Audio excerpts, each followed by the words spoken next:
What's up, guys? Barry Game here, back with some more Idle Heroes, and today we're going to be talking about something that I think everybody can agree upon. Void Campaign is actually insanely difficult with a lot of future-proofness to it as well. Now, of course, you have some oddities like Lord Eric and Jesus that are like way up there in power. They got those A and S tier heroes that make a huge difference, honestly. Getting A tier for like Giant Killer is so huge, and if you don't have A tier heroes, it's a little bit more of a struggle. You can see some people have gotten into the stage of 2s here. A lot of people stuck down here in stage 1 still, because there's a few heroes in this game that are crazy underpowered when you use them and ridiculously overpowered when the enemy uses them. One of them being Gustin. Man, oh man, is Gustin plus Scarlet Queen combination one of the most brutal things ever that I've seen. I've been stuck on this stage, been trying to figure out ways to get past it. The ping damage from the Gustins is just disgusting. Absolutely disgusting. There's no way to dodge it. There's no way to get rid of it besides killing off the Gustins themselves. They do have energy drain as well. And then on top of that, when you build Gustins with that Scarlet Queen, it becomes a pretty nasty combination of ping damage against your team. Our Sword Flash is like our only hope right here, and I'm tempted to just make her the main householder just for a little bit, just so that she can overpower a lot of this.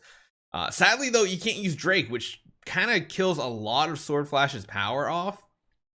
But as you can see, even just round 2, like, we're kind of getting them weak. The closest we've gotten is like we've killed 2 enemies. One thing I actually want to change out, I want to throw Asmodel in here. One thing that I've noticed overall in this is that the Jara energy feed style teams seem to work pretty good right now, like really good right now. So it's something to consider. But when you get to certain stages like this, the Jara is just going to be so weak that she's just going to die like almost immediately on her first hit because of the queen hits that are going to come in. Yeah, this is really difficult, guys.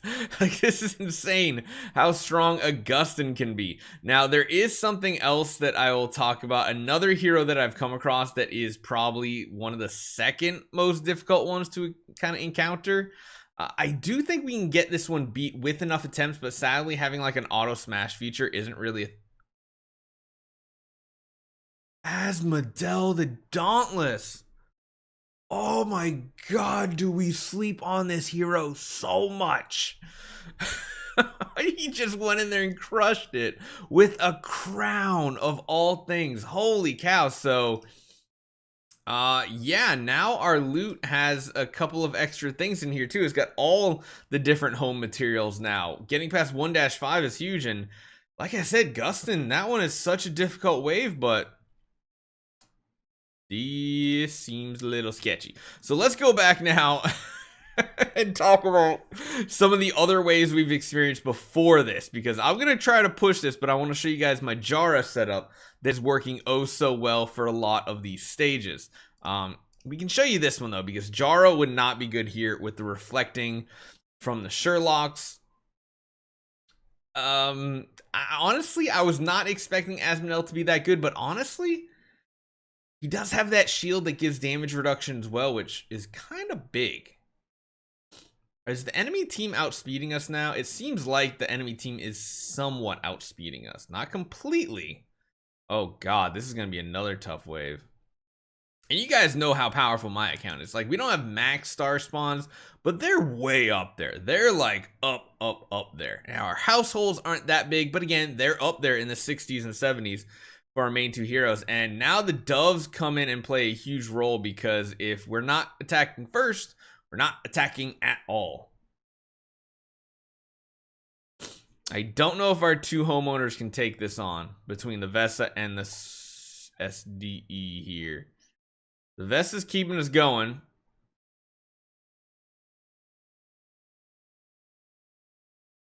I think we're going to die to poison at the end of the round. It's just way too many stacks of poison building up. Holy cow. Like, so many heroes are so strong. Like right there, I feel like we'll check next time, but I feel like Holmes Young is doing a crazy amount of damage here. Now we could try using Jara still. Jara could work. There are only 2 Sherlocks and not 3 like some of these waves.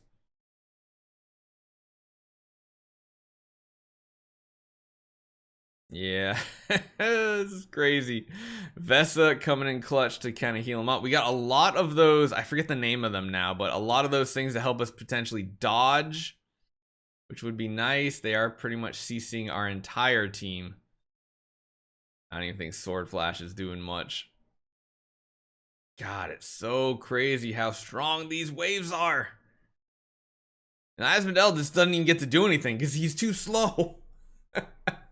And like I said, if your team is not fast enough, you can't chuck Rogans on it and hope and pray to do better. Oh my god, look at their health bars. It's like I haven't even done anything to them.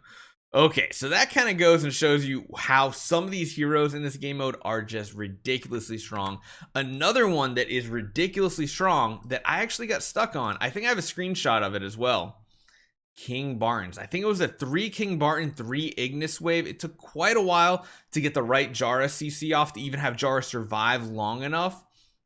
Because again, our Jara is not very fast. But holy cow, where is it? The Call of the King. When taking damage, increases self 30% of attack for 1 round and has a 100% chance to counterattack, dealing 150% of attack. Now, 150% of attack is nothing nowadays, which is why King Barton fell off pretty hard as soon as the E5 meta kind of hit. But what this man right here does is he crushes your soul in the new PvE content. Holy cow, especially when you have 3 of them. And then you have Ignises behind him to back him up and give him healing based on their HP, which their HP pools are through the roof. This man's counterattack damage felt just as strong, if not stronger, than like Gustin ping damage. Like, it's just absolutely insane. Those are probably 2 of the most difficult heroes. King Barton and Gustin have been like 2 of the most pain in the butt. The one nice thing with Gustin is you can keep rolling the fight over and over until that whole soul link goes to a hero that you don't necessarily care about as much. When it hits your like main damage dealers, it feels really bad because you know your damage dealers are going to die first before anybody else. And then on top of that, when you pair it with the Royal Guard ability of Scarlet Queen Halora, all that extra ping damage adds up so fast.